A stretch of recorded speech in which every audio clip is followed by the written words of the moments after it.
안녕하세요. 학창시절의 일기도 잘 안 쓰던 제가 저희 이야기를 이렇게 여러분들께 들려드리게 될 거라고는 생각해 본 적이 없어요. 결혼 4달 만에 돌변한 시어머니와 자기 어머니 등에 업고는 자기 세상이다 칼춤을 추던 남편에게 한 방 먹여줬습니다. 결혼 전에 그러셨다면 애초에 결혼할 생각조차 안 했을 텐데 결혼식 올리자마자 저렇게 그러시니 참 유감스럽고 당황스러워셔. 처음 사건의 발단은 아마 결혼 준비를 하면서 생긴 일이라고 생각하네요. 저와 남편은 요즘 흔히들 한다는 반반결혼을 했습니다. 반반결혼 진행하면서도 예단이다 뭐다 해서 시어머니께서는 돈 맨 끝짜리 한 푼이라도 손해보는 기분 들지 않게 뽕을 뽑으려고 하시는 느낌을 받았어요. 반반결혼 이야기도 사실 따지고 보면 남편이 먼저 꺼낸 말에 제가 동의를 한 일이기도 하고 저 또한 요즘 천창부지로 치솟은 집값에 남자가 집하는 게 당연하고 여자만 혼수해오는 시절 이야기는 통하지도 않는다는 생각을 가지고 있었고 그게 요즘 같은 상황에서는 당연한 것이라 생각했었거든요.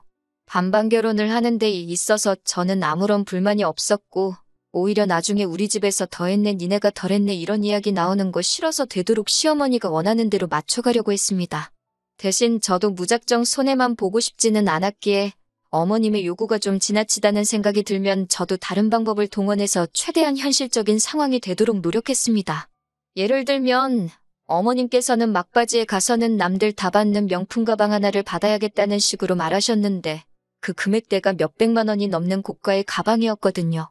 그래서 그럴 바에는 차라리 양가에서 금으로 예물을 맞추는 게 좋지 않겠냐는 식으로 최대한 형평성 있도록 조율을 해가며 반반결혼하는데 여자라고 예단 같은 거 더하게 유도하시는 어머님의 작전을 피해갔어요. 어머님이 그때는 그러려니 넘어가시는 건 줄 알았는데 그게 아니었던 거죠. 어머님은 제가 영악하다고 받아들이셨고 그 일을 가지고 어머님 말에 꼬박꼬박 대들고 토다는 며느리라 생각하고 저에게 앙심을 품으셨던 거예요. 말씀드렸다시피 저희가 반반결혼을 했으니 저는 당연히 결혼 후에 버는 돈을 각자 알아서 관리할 생각이었습니다. 남편이 다니는 직장이 나쁜 편이 아니고 회사 이름만 두고 본다면 이름만 들어도 웬만한 사람은 다 알 정도로 제가 몸담고 있는 회사보다 훨씬 유명한 곳이었습니다. 월급은 제가 훨씬 많기는 했지만 주변에서 보기에는 남편이 저보다 더 성공한 사람처럼 들렸을 거예요. 아무튼 반반결혼 이야기 꺼낸 것도 남편이고 각자 부모님께는 셀프효도로 알아서 잘하자고 말 꺼낸 것도 남편이었습니다. 그래서 저희는 벌어온 돈에서 대출이자나 생활비를 각자 월급의 일정 비율로 계산해 똑같이 내기로 했었습니다. 그러니 따지고 보면 생활비로 나가는 돈이 제가 더 많은 상황이었지요. 아무튼 제가 돈을 더 벌어오기는 하지만 집안일을 하는 게 거의 제가 주체가 돼서 했으니 장 보는 거나 공과금, 경조사비 관리 등등 여러 가지 이유 때문에 계산을 더 편하게 하기 위해서 웬만한 것들은 전부 다 제 계좌와 제 카드로 계산을 하게 되었습니다. 그러는 편이 나중에 생활비와 제가 따로 관리한 돈을 나누기 편했기 때문이에요. 그런데 이제 이걸 가지고 작은 사건이 하나 생기게 되었어요.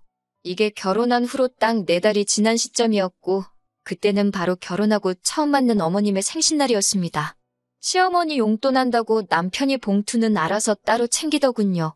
저는 제 나름대로 몇 주 전부터 퇴근길에 백화점에 들르면서 선물을 고르고 골라 10만 원 상당의 선물을 고르게 되었습니다. 생신 당일날 남편이 예약해놓은 인당 10만 원이 넘는 꽤나 고급진 코스 요리 레스토랑에서 식사를 하게 되었습니다. 어머님은 싱글벙글 기분이 좋아 보이셨어요. 말씀드렸다시피 이날 전까지는 어머님이 저에게 직접적으로 저기를 보이신 적이 한 번도 없으셨거든요.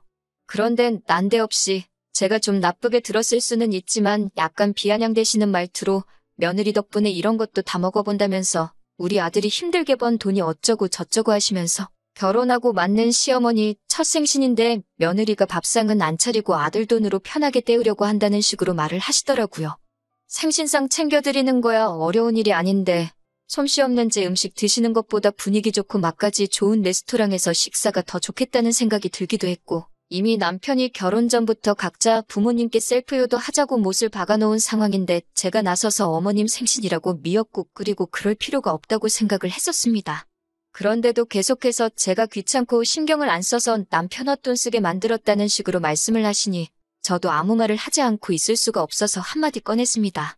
남편이 결혼 전부터 각자 부모님은 각자가 챙기자고 강조해왔고 이 식사도 제 덕분에 드시는 게 아니라 남편이 어머님 생신 특별하게 보내기 위해서 몇 달 전부터 알아보고 힘들게 예약해서 드시는 거다 설명을 드렸죠. 정확한 사실관계를 알려드리고 싶었는데 어머님 눈치가 아주 귀신 같으시더라고요. 제 말을 딱 듣고 모든 상황을 단번에 파악해버리신 거예요.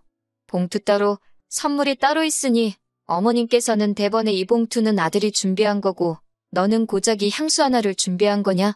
뭐 이런 식으로 물어보셨어요. 달리 변명할 여지도 없고 숨길 이유도 없다고 생각해서 그렇다고 맞다고 대답했습니다. 그러니 어머님이 좋은 기분 유지하고 계신 것도 잠시였고 아주 입맛이 다 떨어졌다는 듯한 표정으로 아들 앞에서는 생긋생긋 웃으시면서도 곁눈질로 저를 째려보며 눈치를 주는 게 느껴졌습니다. 그리고 그 어머님의 생신날을 기점으로 어머님의 며느리 잡들이가 시작이 되었어요. 자랑은 아니지만 저는 제 수입에 자부심이 있습니다. 돈을 잘 벌기도 하고 저 또한 제 스스로가 돈 관리에 있어서는 철저한 사람이라고 생각합니다. 돈을 많이 벌고 반반 결혼했다고 각자 버는 돈 따로 관리하는 데 찬성했지만 제가 제 맘대로 돈을 쓰고자 함이 아니었어요. 애초에 돈을 흥청망청 쓰는 타입도 아니고 제 주변 친구들이나 다른 사람들이 하는 것처럼 옷 같은 데 투자한 적 없습니다. 옷도 적당한 브랜드 옷 위주로 입고 명품백 같은 건 대학교를 졸업한 이후부터는 단 한 개도 사 모은 적이 없고 그나마 쓰는 게 피부관리라든지 운동같이 자기관리에 필요한 것들 뿐이에요. 저는 제 나름대로 제가 알뜰하고 현명하게 돈 관리를 하고 있다고 생각합니다. 그런데 시어머니가 생신을 기점으로 자꾸 부부가 돈 관리를 따로 하는 게 남이지 어떻게 부부냐고 하시며 이게 말이나 되냐면서 아무리 남편이 먼저 따로 돈 관리를 하자고 했어도 그걸 찬성한 데 있어서 저한테 무언가 꿍꿍이 속이 있을 거라고 하시더군요. 무슨 말씀을 하시려고 저러나 싶었는데 결론은 제가 돈을 어떻게 쓰고 있는지 검사를 한번 해봐야겠으니 결혼 후부터 오늘까지의 카드 명세서를 받아다가 자기한테 검사를 받으라고 하시는 거예요. 그게 무슨 소리인가 싶었네요. 저희가 용돈 타서 쓰는 애들도 아니고 난데없이 돈을 어디다 쓰는지 검사를 받으라니 어이가 없었어요. 저희 부모님께서 제가 어릴 적에 용돈을 주셨을 때도 제가 그 돈을 어디다 썼는지 확인하신 적 한 번도 없는데 그걸 이제 와서 어머님이 하시겠다니 제가 왜 그 검사를 받아야 하는지 모르겠다 대답했죠. 그러니 어머님은 우리 아들은 원래부터 자기가 근검절약이 몸에 배도록 교육을 시켜놓아 걱정할 필요도 없지만 제가 소비를 어떻게 하고 있는지는 당신이 알 방법이 없으니 이참에 한번 검사를 해보고 고쳐야 할 게 있으면 바로 잡아주시겠다 하시는 겁니다. 알아서 잘하고 있고 바로 잡아주실 만큼 잘못된 소비를 하고 있지 않다고 그렇게는 못하겠다 거절을 했어요. 한참 동안 돈이 어쩌고 저쩌고 경제가 어쩌고 저쩌고 하면서 잔소리를 들어야 했지만 끝까지 그렇게는 안 하겠다 정확하게 제 의견을 전달했습니다. 퇴근하고 돌아온 남편하고 이 이야기를 가지고 2차전을 하게 될 줄은 상상도 못했어요. 남편은 집에 오자마자 대뜸 어머니한테 이야기 다 들었다고 며느리가 시어머니한테 그게 뭐하는 버르장머리냐고 하면서 다른 것도 아니고 어른이 여태까지 축적된 삶의 지혜를 나눠주시겠다는데 제가 뭐라고 그걸 거절을 하냐고 따지는 거예요. 당신한테는 그게 삶의 지혜일 수도 있겠지만 나는 어머님이 내 일거수일투족을 감시하고 내 자유를 억압하는 걸로밖에 보이지 않는다. 어머님은 그저 내가 돈을 어디다 쓰고 있는지 궁금한 거 아니냐? 괜히 꼬투리 잡혀서 한 소리 듣고 싶은 마음도 없고 그렇게 할 생각도 없다. 반대로 친정어머니가 당신한테 카드 명세서 달라고 하면 보여줄 거냐 따졌습니다. 그러니 남편이 자기는 한점 부끄러울 게 없으니 당연히 보여드린다고 하면서 저보고 목 캥기는 게 있으니 안 보여드리는 거 아니냐고 어깃장을 부리기 시작하는 거예요. 애초에 저희 어머니가 남편한테 카드 명세서를 보여달라 하실 일도 없겠지만 남편은 계속 제가 싫다는 의사를 표현하니 네가 떳떳하면 그걸 숨길 이유가 뭐가 있겠냐고 하면서 어디 못 보여줄 정도로 허투루 돈 관리를 하고 있으니 그런 게 아니냐고 하더라고요. 그러더니 제가 관리하고 있던 생활비까지 들먹이면서 자기한테 생활비 받아다가 어디 돈 빼돌리고 있는 거 아니냐는 식으로 말을 하는 겁니다. 애초에 생활비 관리도 지가 머리 아파서 하기 싫다고 떠넘겨놓고서는 이제 와서 내가 생활비 관리를 하는 게 마음에 안 든다고 떠드니 어이가 없었죠. 그래서 남편한테 알겠다고 그러면 앞으로 생활비 관리는 당신이 하라고 했습니다. 집안일도 나 혼자 거의 다 하는데 집에서 돈 계산하느라 낭비하는 시간이 아까우니 당신이 가계부 쓰고 다 하라고요. 나도 당신 마냥 월급날에 늦지 않게 생활비 보내줄 테니까 그 돈 맞춰서 당신이 장바다가 집에 채워놓고 관리비 내고 자동이체 걸어놓은 거 하나씩 다 확인하라고 했어요. 여태까지 저를 무슨 공경에라도 빠뜨린 듯 큰 소리를 떵떵 치더니 막상 자기가 그걸 하게 되면 귀찮겠다는 생각이 들었는지 딴청을 피우면서 생활비 이야기는 쏙 들어가더라고요. 제대로 대답도 못하고 있길래 남편한테 카드 명세 서고 카드 명세서 편지봉 투고 아무것도 보여드릴 생각이 없으니 그건 그렇게 알라 쏘아붙였더니 남편이 대답도 못하고 낑낑대다가 거실로 나갔습니다. 아무튼 이런 일이 있고 나서 얼마 지나지 않은 뒤였어요. 아침에 일어나니 남편이 조기축구회를 나간 건지 웬일로 일찍부터 집에 없더라고요. 집 정리를 대충 하고 차 한 잔 내려 먹으니 시간도 많이 남아있고 해서 오랜만에 집에서 편히 쉬려고 했습니다. 그런데 어머님한테 전화가 오더니 갑자기 저를 좀 봐야겠다 하시는 거예요. 그래서 이쪽으로 오시라고요 물었더니 며느리가 시어머니를 오라가라 한다며 역정을 내시더군요. 아니, 남편이 아침 대바람부터 어딜 기어나간 건지 보이지가 않는데 남편 없이 시댁에 저 혼자 가서 뭐 하겠어요? 그래서 그렇게 대답한 건데 시어머니는 자꾸 제가 말대꾸를 한다 하면서 화를 내시는 겁니다.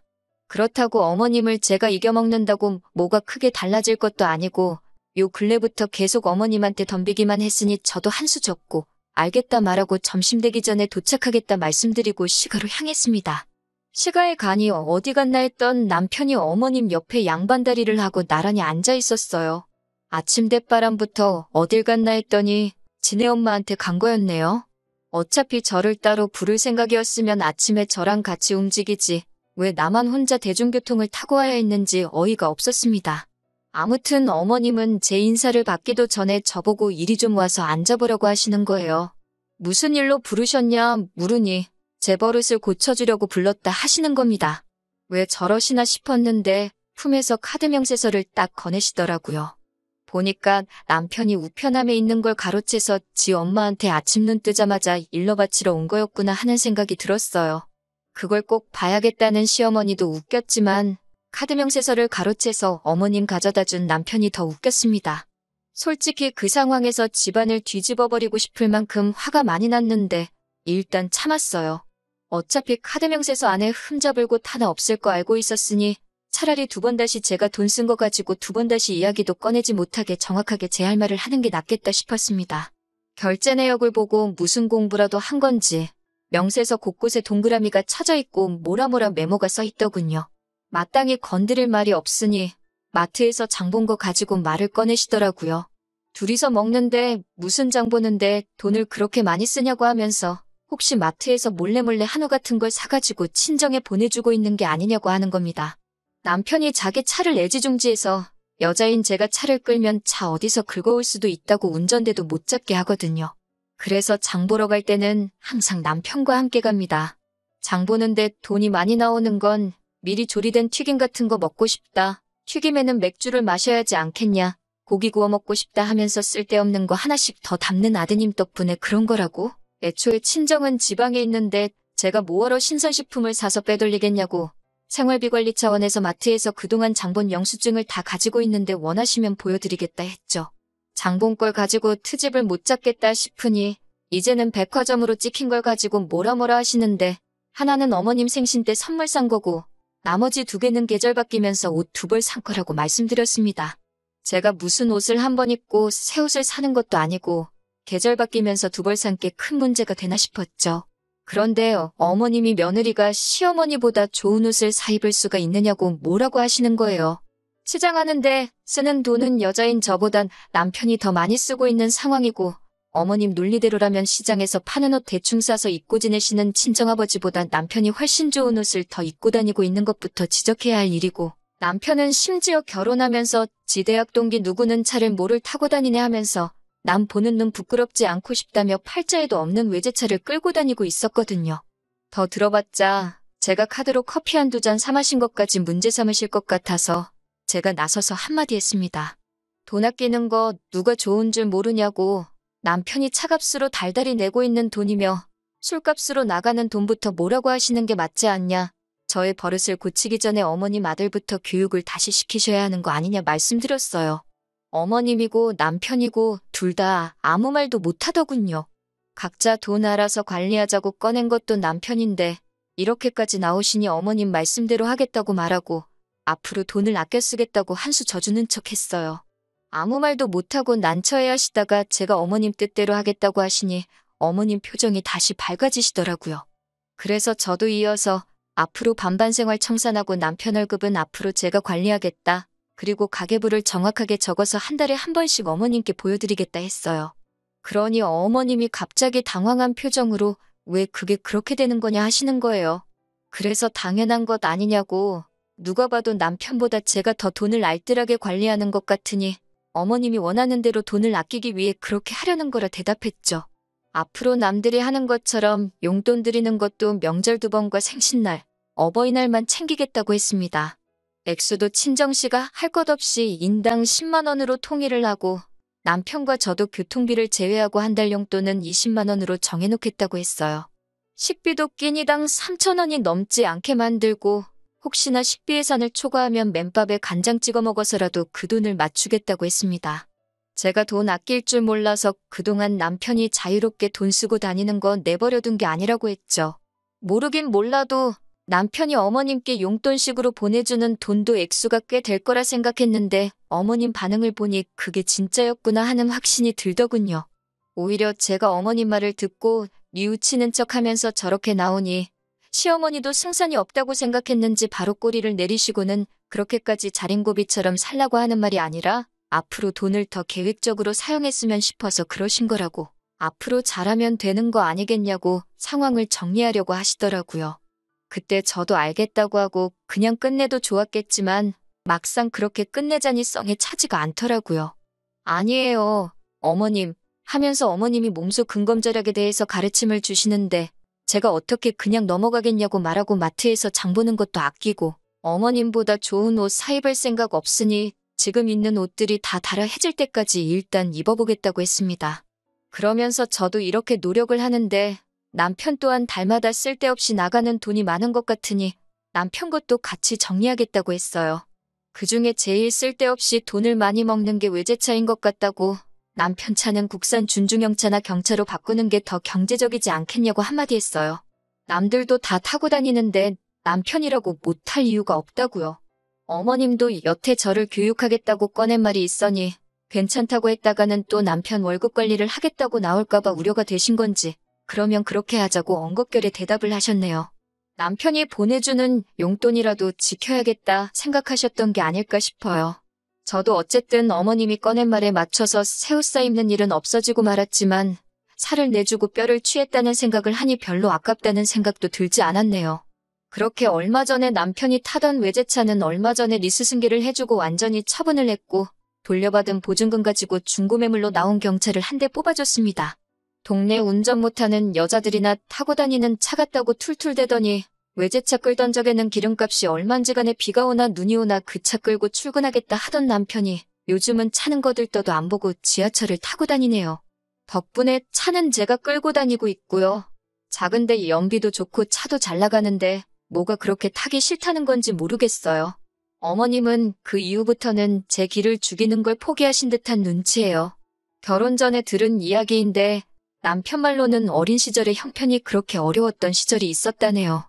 그때 어머님이 알뜰살뜰 아끼고 모아서 지금 살고 계신 아파트를 자가로 소유하게 되신 거다. 인간승이다 뭐 이런 식으로 이야기를 하셨는데 막상 제가 어머님이 하셨던 것처럼 돈을 그렇게 아낀다고 나오니 당신 모습을 저에게서 보셨나 봐요. 요즘은 저한테 아들 욕도 가끔씩 하시면서 돈 허투루 안 쓰게 저보고 잘 좀 이끌어달라고 하실 정도입니다. 남편이 시어머니한테 보내던 용돈은 사실이었어요. 지금도 받고 계시고요.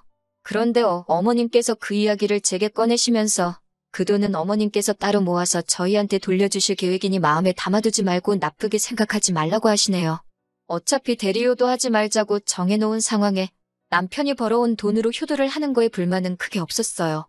저에게 숨기고 있고 자기는 하는데 저는 안 된다는 식으로 나오는 게 마음에 안 들기는 했지만요.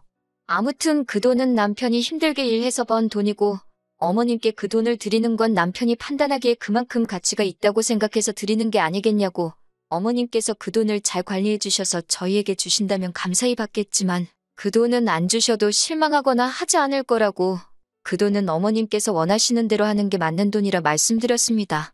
그제서야 어머님 저한테 미안했다 사과하시면서 남편 복 자식 복 없이 박복하게 살아왔는데 자기가 며느리복이 이렇게 있는 줄도 몰랐다고 하시며 내 자신만 챙긴 게 미안했다 하시면서 앞으로 여자들끼리 잘 해보자고 하셨어요. 이 사건이 잘 풀린 건지는 잘 모르겠어요. 그래도 일단 제 속에 묵혀있던 것도 다 풀어냈고 결과적으로는 어머님과도 좋게 푸른 것 같아서 다행이라고 생각합니다. 앞으로도 어머님이 아들 잡고 사는 저희 모습을 좋게 봐주실지는 모르겠지만 지금 당장 남편이 제 앞에서 쩔쩔매는 이 상황을 더 즐겨보려고 합니다.